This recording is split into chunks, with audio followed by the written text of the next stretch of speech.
They call me Bird, but I don't really feel bird-like.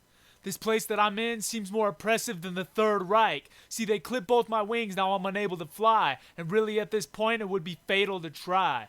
Never thought about the details of why I'm alive. I was doing my own thing, I just try to survive. But I guess it was too much. Caught the eye of someone. The moment the man saw me there, I was undone. He caught me, knocked me down, I was placed in captivity. Forced in with others, the place raced with activity.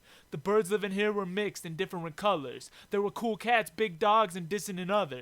My ignorant brothers attempt violence down the chain, so we're strictly confined, and that's how we shall remain. Stuck, immobile, powerless, helpless, trapped, contained. The basic desire for freedom, even that's constrained. The others assimilate, find paths to integrate. I watch the bird group, to live I have to imitate. It's just that sometimes this cage rattles my nerves. See the circular bars and want to battle the curves. Frustrated, I feel like exploding from the mental pressure. The ability to speak is my one central pleasure.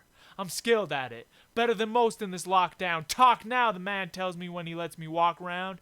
But I'm getting tired, sick of saying the words I know. They don't listen, they just think that this bird's a show. The man wants me to work at petty acts, give, then give more. My future empty and bleak, got nothing to live for. So I'm tying a noose, suicide my only elective. I'm sick of looking at life from a jailbird's perspective.